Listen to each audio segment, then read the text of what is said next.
අයිබෝන් හැමෝටම ඔන්න අද අපි කතා කරන්න යන්නේ ඔබේ මූලමය වශයෙන් පිටුපසට ඇද ගන්නා සිතුවිල්ල සම්බන්ධයෙන්. ඉතින් මේ අද කතා කරන්න යන සිතුවිල්ල නම් එන්ටයිටල්මන්ට් මෙන්ටැලිටි එහෙම නැත්නම් හිමිකම් මානසිකත්වය කියලා කියනවා.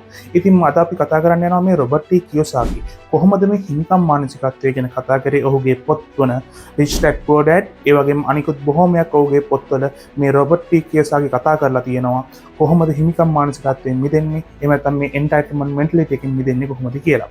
ඉතින් අද අපි ඉක්මනටම වීඩියෝ එකට යමු. මම ගිමල් ප්‍රියසංක.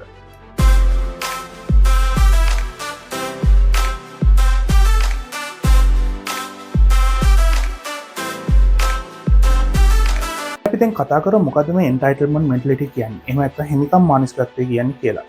හිමිකම් මානසිකත්වය කියන්නේ ඔබ යම්කිසි කෙනෙකු මේ ලෝකයේ සිටින යම්කිසි කෙනෙකු ඔබට යම්කිසි දෙයක් ලබා දිය යුතුයි කියන අපේක්ෂාව. එහෙම නැත්නම් ඔබ ඒ දේ වෙනුවෙන් යම්කිසි දෙයක් වෙනුවෙන් වැඩ නොකර ඒ දේ ඔබ වෙතින් ලැබෙයියි තිබෙන විශ්වාසය. අපි ඒකට කියනවා හිමිකම් මානසිකත්වය කියලා. එහෙනම් අපි ඉක්මනට යමු මේ හිමිකම් මානසිකත්වය පිළිබඳව උදාහරණ කීපයක් ගන්න. බලන්න ඔබටත් මේ දේවල් ඔබගේ මනසේ හැමතිස්සෙම තියෙනවද කියලා. රොබර්ට් ටී කියෝසාකිට අනුව මේ හිමිකම් මානසිකත්වය කියන්නේ ඔබ මූල්‍ය සාක්ෂරතාවයට යන විට ඔබට තියෙන විශාලම බාධාවක්. ඉතින් මම උදාහරණ කීපයක් ඔබට පෙන්වන්නම්. විශ්වවිද්‍යාලයට ගිය නිසා ඉහළ වැටුපක් සහිත රැකියාවක් ලබා ගැනීම, වෙහෙස මහන්සියෙන් වැඩ කරන නිසා මූල්‍ය ආරක්ෂාව, අමාරු කාර්යවලදී රජයේ සහාය, බද්ධ ගෙවා ඇති නිසා සුවපහසු විශ්‍රාම ගැනීම. ඉතින් ඔබ දන්නවනේ මේ reach dad පුවර් dad කතාවේදී Robert T කියෝසාකිට තාත්තලා දෙන්නෙක් හිටියා කියලා.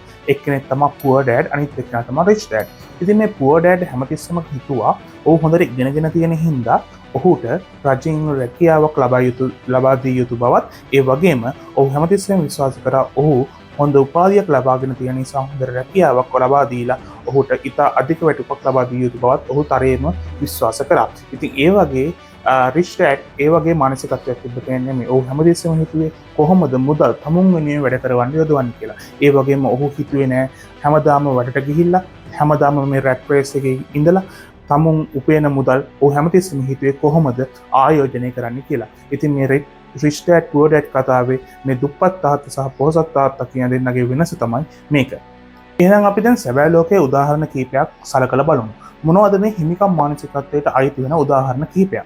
ඉතින් බලන්න මේ පළවෙනි එක තමයි ඔබ විශ්වවිද්‍යාලයකට ගිහිල්ලා උපාධියක් අරගෙන ඒ විශ්වවිද්‍යාලයෙන් දෙන උපාධිය ඔබ එළියට අරගෙන ඇවිල්ලා ඔබ හිතනවා මට රජයෙන් එහෙම නැත්නම් මම එළියට ආපු ගාම මට රජයෙන් හොඳ වැටුපක් සහිත රැකියාවක් ලබා යුතු බව.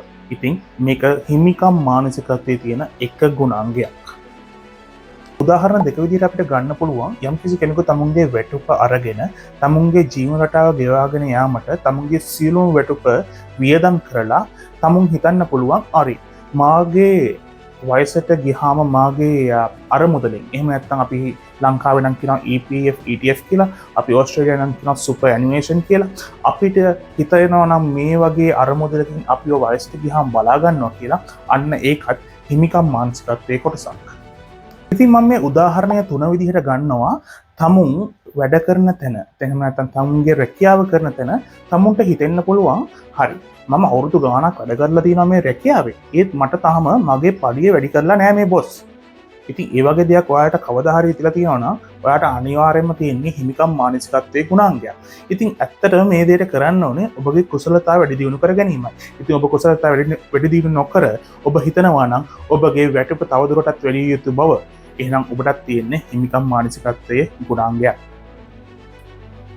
මේ එන්ටයිටල්මන්ට් මෙන්ටැලිටි එක තියෙන මිනිස්සුන්ගේ හතරවෙනි ගුණාංගයක් විදිහට මට ගන්න පුළුවන්.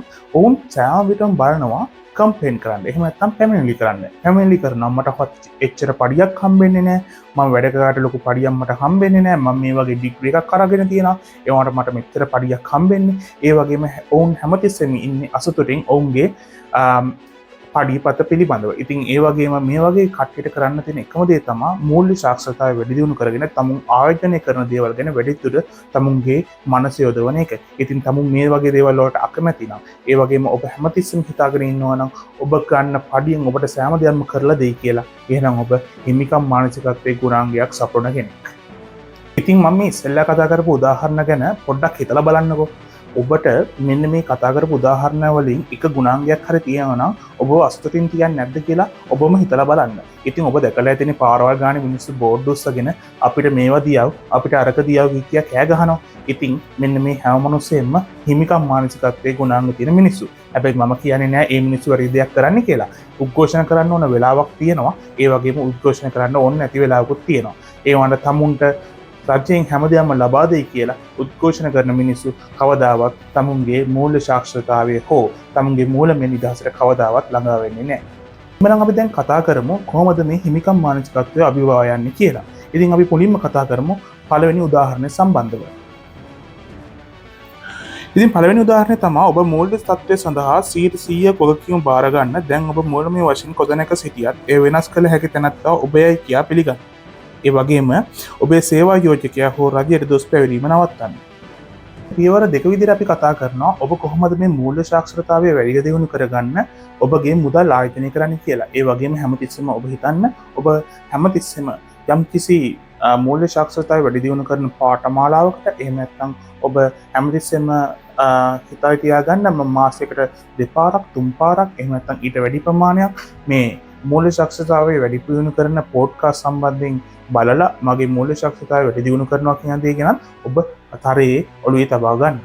ඊවර තුන විදිහට අපි කතා කරන්නේ මේ මුදල් ඔබ වෙනුවෙන් කොහොමද වැඩ කරවන්න පාවිච්චි කරන්න කියලා. ඒ වගේම ඔබ අනිවාර්යයෙන්ම ඔළුවේ තියා ගන්න ඕනේ ඔබ මුදල් වෙනුවෙන් වැඩ කරන්නේ නැහැ. මුදල් ඔබ වෙනුවෙන් වැඩ කරන්න යොදවන්නේ කොහොමද කියලා. ඉතින් ඒ වගේ දේවල් වලට ඔබ ආයෝජන වැඩ කටයුතු වලට ඊටාම හොඳ විශ්වාසනීය තැන් සහ ඔබට ආයෝජනයන්ට ගැලපෙන දේවල් ඔබ හරි විදිහට ආයෝජනය කරලා ඒ සල්ලි ඔබ වෙනුවෙන් වැඩ කරන විදිහට සකසා ගන්න කොහොමද කියලා ඔබ අනිවාර්යෙන්ම දැනුම එකතු කරගත යුතුයි. ඉතින් මේ හිමිකම් මානසිකත්වයෙන් මිදීමේදී පියවර අංක 4 විදිහට අපි ගන්නවා ඔබ හැමතිස්සෙම හිතන්න ඔබ වටා ඉන්න මිනිසුන් ඔබ ආශ්‍රය කරන මිනිසුන් ඔබ ආශ්‍රය කරන්නේ ඊටාම මූල්‍ය සාක්ෂරතාවයෙන් වැඩි දියුණු මිනිස්සුද කියලා. ඉතින් ඔබ මූල්‍ය සාක්ෂරතාවය දන්නේ නැති මිනිස්සුන්ව ආශ්‍රය කරනවා නම් සහ ඒ මිනිස්සුත් එක්ක කතා බහ කරනවා නම් ඔබ අනිවාර්යයෙන්ම මූල්‍ය සාක්ෂරතාවය කියන දේ ගැන කවදාවත්ම ඉගෙන ගන්නේ නැහැ. ඉතින් අනිවාර්යයෙන්ම පියවර අංක 4 විදිහට අපි ගන්නවා මේ මූල්‍ය සාක්ෂරතාවයේ තියෙන මිනිසුන් වට එක්රොක් වෙලා ඔබ ඉගෙන ගන්න දේ ගොඩක් වටිනවා ඔබගේ ඉදිරි ගමනට. ඉතින් පියවර අංක 5 විදිහට අපිට ගන්න පුළුවන් මේ ව්‍යවසායකයෙක් විදිහට හිතන එක ගැන. ඉතින් ඔබ යම්කිසි කම්පැනි එකක වැඩ කරත් ඔබ සේවකයෙක් විදිහට වැඩ කරත් ඔබට හිතන්න පුළුවන් ඔබ කොහොමද මේ ව්‍යවසායකයෙක් විදිහට හිතන්නේ කියලා. ඔබට පුළුවන් ඒ කම්පැනි එකේ එහෙම නැත්නම් ඒ ව්‍යාපාරයේ සියලු වැඩ කටයුතු සිදු වෙන්නේ කොහොමද සහ ඒකෙන් දේවල් ඉගෙනගෙන තමුන්ගේම ව්‍යාපාර කටයුත්ත පටන් ගන්න කොහොමද කියන දේවල් ගැන ඔබට ව්‍යවසායකයෙක් විදිහට ඔබ වැඩ කරන ව්‍යාපාරයේම ඉඳගෙන ඔබට ඒ දේවල් වැඩි දියුණු කරගන්න පුළුවන්. ඉතින් මේ පියවර අංක 5 ඉතාම වැදගත් දෙයක්. ඉතින් මම හිතනවා අද අපේ වීඩියෝ එකෙන් ඔබ ගොඩක් දේවල් ඉගෙන ගන්න ඇති කියලා. ඉතින් ඔබත් හිතනවා නම් ඔබත් මේ හිමිකම් මානසිකත්වයේ ඉන්න මිනිස්සෙක් කියලා ඉක්මනින්ම පහලින් කමෙන්ට් එකක් දාන්න yes or no කියලා. හිමිකම් මානසිකත්වයේ තියෙනවා නම් ඔබට yes කියලා දාන්න. හිමිකම් මානසිකත්වයේ නැත්නම් ඔබ no කියලා දාන්න. ඉතින් අපි ඉස්සරහටත් හොඳ වීඩියෝ එකක් අරන් එමු මේ කොහොමද මූල්‍ය සාක්ෂරතාවය වැඩි දියුණු කරගන්නේ. ඒ වගේම මම හිතනවා අදින් පසුව මේ හිමිකම් මානසිකත්වය ඔබ අනිවාර්යයෙන්ම ඔබගේ මනසින් අයින් කරලා මේ මූල්‍යමය නිදහසට යන පාරේ ඉක්මනින්ම ඔබට මේ මූල්‍යමය නිදහස ලං කරගන්න පුළුවන් වෙයි කියලා. ඉතින් subscribe කරලා නැත්නම් දැන්ම subscribe කරන්න. අපි ඊළඟ වීඩියෝ එකකින් ඉක්මනටම හමු වෙමු. හැමෝටම ජය වේවා.